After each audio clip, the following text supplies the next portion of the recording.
عندما يدعو الله تعالى المؤمنين في القرآن الكريم، فإن دعوته غالبا ما تكون مرتبطة بتحقيق ادعائهم اللفظي بالإيمان، وذلك لأن ادعاء الإيمان اللفظي دون العمل لا قيمة له في الإسلام، فالأعمال هي الدليل والبرهان المطلوب الحصول عليه حتى ينال الثواب والرحمة في الدنيا والآخرة.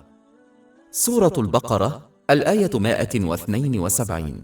يا أيها الذين آمنوا وكلوا من طيبات ما رزقناكم واشكروا لله. في القسم السابق من الآيات يدعو الله تعالى البشرية جمعاء إلى طاعته في صورة الحصول على الحلال الطيب والانتفاع به. سورة البقرة الآية 168. يا أيها الناس كلوا مما في الأرض حلالا طيبا.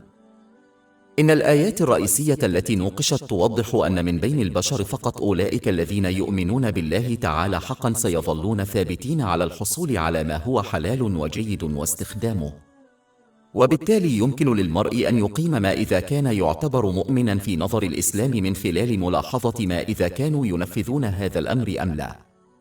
بالإضافة إلى ذلك، في حالة المؤمنين لا يذكر الله تعالى الحلال بل يذكر الأشياء الجيدة فقط، وهذا يشير إلى أن المؤمن الحقيقي فقط هو الذي يتجنب الحصول على الحرام واستخدامه، حيث تم حذف هذا الأمر المحدد في حالة المؤمنين.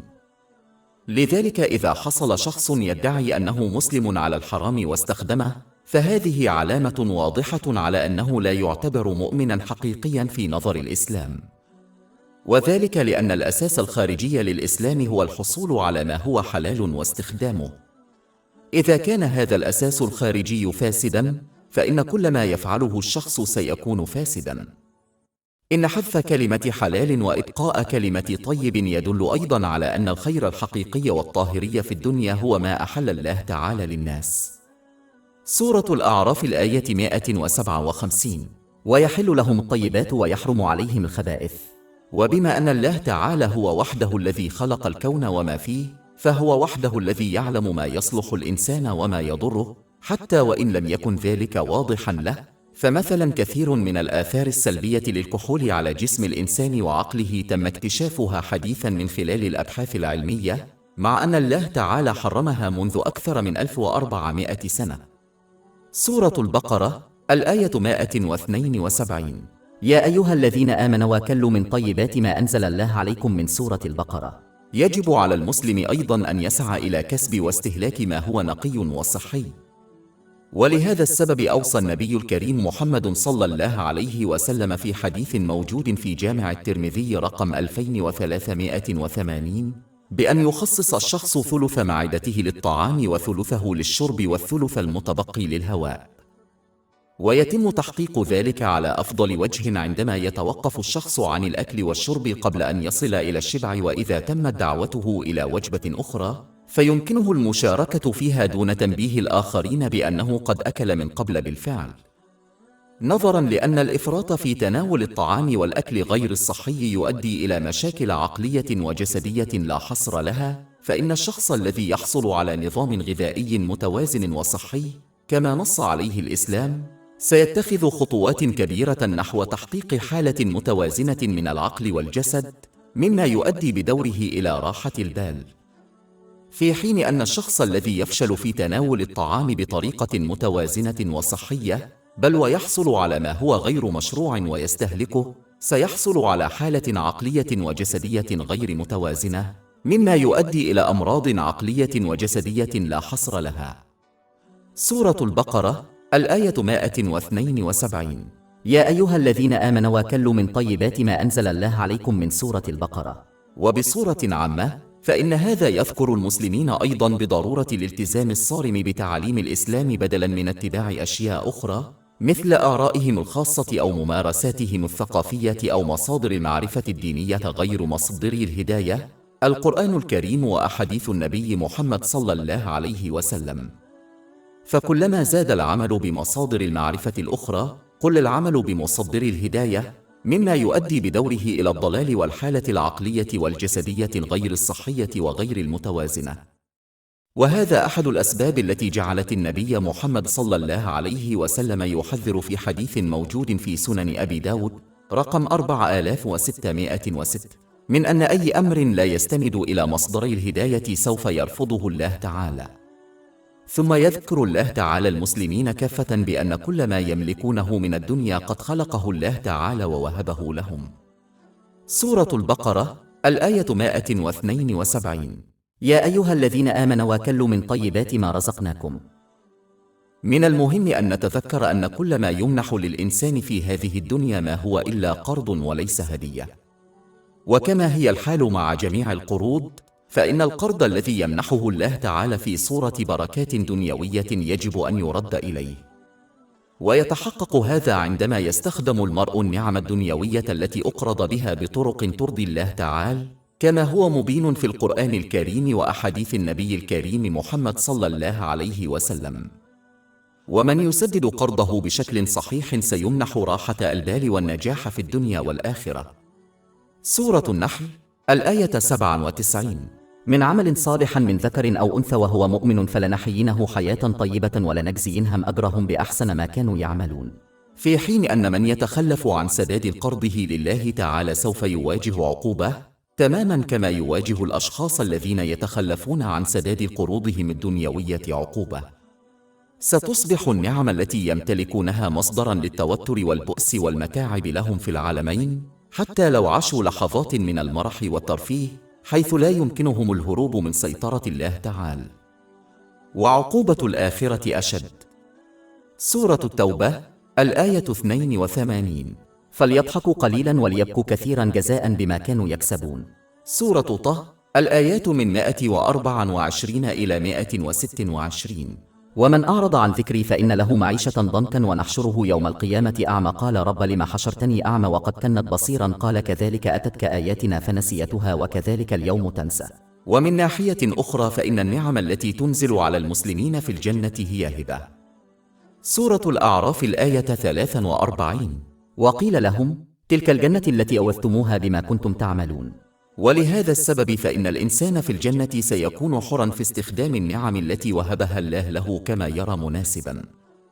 لذلك فمن الضروري أن نفهم الفرق بين القرض الذي يمنح لنا في الدنيا والهدية في الجنة حتى نتصرف بشكل صحيح في الدنيا بسداد القرض إلى الله تعالى، وذلك باستخدام النعم التي أقرضنا إياها في الطرق التي ترضي الله تعالى، كما هو مبين في القرآن الكريم وأحاديث النبي الكريم محمد صلى الله عليه وسلم. ومن فعل ذلك فقد أظهر الشكر لله تعالى. سورة البقرة الآية 172. يا أيها الذين آمنوا وكلوا من طيبات ما رزقناكم واشكروا لله.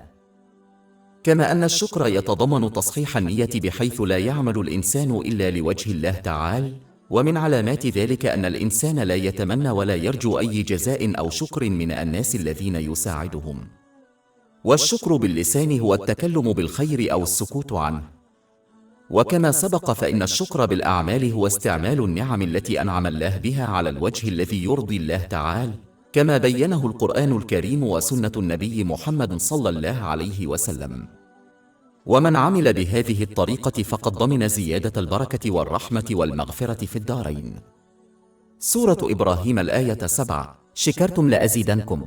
وبالإضافة إلى ذلك فإن التصرف بهذه الطريقة هو الدليل العملي الذي يحتاج إليه المسلم من أجل الحصول على راحة البال والنجاح في الدنيا والآخرة. سورة البقرة الآية 172. يا أيها الذين آمنوا وكلوا من طيبات ما رزقناكم واشكروا لله إن كنتم إياه تعبدون. وهذا يدل على أهمية إدراك أن عبادة الله تعالى هي في الحقيقة طاعته في كل حال وفي كل تعامل وفي كل نعمة أنعم بها. ويؤيد ذلك أن الله تعالى ذكر تحصيل الخير والحلال والانتفاع به وربط ذلك بعبادته، ولم يذكر العبادات. وعلى هذا فإن عبادة الله تعالى تمتد إلى ما هو أبعد من الصلوات الخمس المفروضة التي لا يستغرق أداؤها أكثر من ساعة من اليوم. ثم يشرح الله تعالى المفهوم العام بمفهوم خاص ليحث الناس على طاعته خالصة لوجهه، لأن ذلك من مصلحتهم. سورة البقرة الآية 173. إنما حرم عليكم الميتة والدم ولحم الخنزير وما أهل لغير الله به. وعلى العموم فإن الأشياء القليلة التي حرمها الإسلام هي تلك التي يغلب ضررها على نفعها. فمثلا قبل تحريم الخمر والميسر أشار الله تعالى إلى هذه القاعدة بقوله إن ضررهما يفوق أي نفع يمكن الحصول عليه من خلالهما، وهذا واضح لمن يملك الفطرة السليمة. سورة البقرة الآية 219. ويسألونك عن الخمر والميسر قل فيهما إثم كبير ومنافع للناس. ولكن مع ذلك فإن أحكام الإسلام لم توضع إلا لمصلحة الناس، والله تعالى لا ينفع ولا يضر بطاعة الناس أو معصيتهم.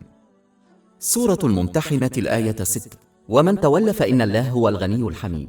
لذلك يجب على الإنسان أن يقبل ويتصرف وفقا لتعاليم الإسلام، والتي تتضمن استخدام النعم التي وهبها الله له في الطرق التي ترضي الله تعالى، كما هو موضح في التعاليم الإسلامية، لأن هذا وحده يؤدي إلى راحة البال والنجاح في العالمين. سورة النحل الآية 97. من عمل صالحا من ذكر أو أنثى وهو مؤمن فلنحيينه حياة طيبة ولنجزينهم أجرهم بأحسن ما كانوا يعملون. وإلا فإن ما يملكونه من الدنيا سوف يصبح مصدر شقاء وقلق ومتاعب لهم في الدنيا والآخرة، لأنهم سعوا إلى ما يضرهم جسديا ونفسيا. سورة التوبة الآية 82. فليضحكوا قليلا وليبكوا كثيرا جزاء بما كانوا يكسبون. سورة طه الآيات من 124 إلى 126. ومن أعرض عن ذكري فإن له معيشة ضنكا ونحشره يوم القيامة أعمى قال رب لم حشرتني أعمى وقد كنت بصيرا قال كذلك أتتك آياتنا فنسيتها وكذلك اليوم تنسى. ويجب عليهم أن يتصرفوا مثل المريض الحكيم الذي يقبل نصيحة طبيبه ويتصرف بناء عليها، مدركا أنها الأفضل له، حتى لو وصف له أدوية مرة ونظاما غذائيا صارما. سورة البقرة الآية 173. إنما حرم عليكم الميتة والدم ولحم الخنزير وما أهل لغير الله به. لقد أثبت العلم الحديث خطورة أكل الجثث المتعفنة والدم ولحوم الخنزير، فذبح وأكل الحيوانات التي أهداها الله لغير الله يؤدي إلى مرض روحي يفسد إيمان الإنسان، ومن يتصرف على هذا النحو يبدأ في الاعتقاد بأن الآخرين الذين يهديهم طعامه يمكن أن يعودوا عليه بالنفع في الدنيا والآخرة، وهذا من المواقف التي أدت إلى الشرك في التاريخ، بل وقد تشجع المسلم على فعل الشيء نفسه حتى لو كان شركه خفيا وغير ظاهر. سورة الزمر الآية 3. ألا إن لله الدين الحنيف والذين اتخذوا من دونه أولياء ما نعبدهم إلا ليقربونا إلى الله زلف. إن تخصيص الأشياء للآخرين قد يشجع الإنسان على الاعتماد على الآخرين للشفاعة وإنقاذه في الدنيا والآخرة، وهذا بدوره يشجع الإنسان على اتخاذ موقف كسول ومضلل حيث يصر على معصية الله تعالى، معتقدا أن شخصا آخر سينقذه في الدنيا والآخرة، وهذا يؤدي فقط إلى المتاعب والتوتر في العالمين. لذلك تم قطع أحد الأسباب الجذرية لهذا الموقف في الآيات الرئيسية قيد المناقشة، حيث أمر المسلمون باتخاذ الإخلاص الكامل لله تعالى بالعمل من أجل إرضائه وليس الآخرين. سورة البقرة الآية 173. إنما حرم عليكم الميتة الدم ولحم الخنزير وما أهل لغير الله به. وكعادته يشير الله تعالى إلى سهولة الإسلام. سورة البقرة الآية 173. فمن اضطر غير باغ ولا عاد فلا إثم عليه إن الله غفور رحيم. ومن اضطر إلى فعل محرم لظروف قاهرة فهو معذور عند الله تعالى، فإنه لا يكلف نفسا إلا وسعها. سورة البقرة الآية 286. لا يكلف الله نفسا إلا وسعها. وقد أكد النبي صلى الله عليه وسلم في حديث في سنن ابن ماجه رقم 2043 أن من أذنب ذنبا ناسيا أو مكرها غفره الله تعالى. وهذا يوضح أيضا أن كل إنسان قادر على الالتزام بالأوامر والنواهي في الإسلام في الظروف العادية، لذلك لا ينبغي للمسلم أن يخدع نفسه بارتكاب المعاصي مدعيا أنه لا يستطيع التحكم في نفسه، فهذا عذر لن يقبله الله تعالى، وبالتالي يؤدي إلى الهلاك في الدنيا والآخرة، بل يجب على المسلم أن يجتهد في الالتزام بطاعة الله تعالى، وذلك باستعمال النعم التي وهبها الله له على الوجه الذي يرضي الله تعالى كما بينته تعاليم الإسلام، وأن يعلم أن هذا في حدود قدرته، وهذا هو الذي سينال مغفرة الله تعالى ورحمته في الدنيا والآخرة، حتى وإن ارتكب معاصي في لحظات غفلة، فإنه سيلتزم بالتوبة الصادقة.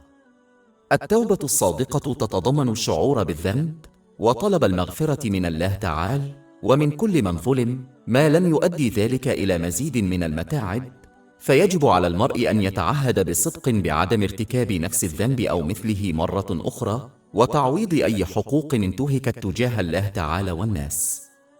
سورة البقرة الآية 173.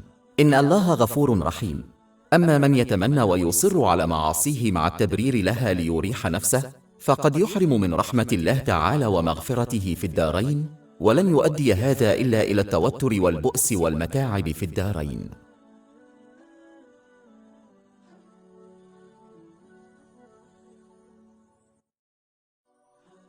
أكثر من 500 كتاب إلكتروني وكتب صوتية ورسوم بيانية وملفات بودكاست ومدونات مجانية متاحة على موقعنا الإلكتروني www.shaibud.com.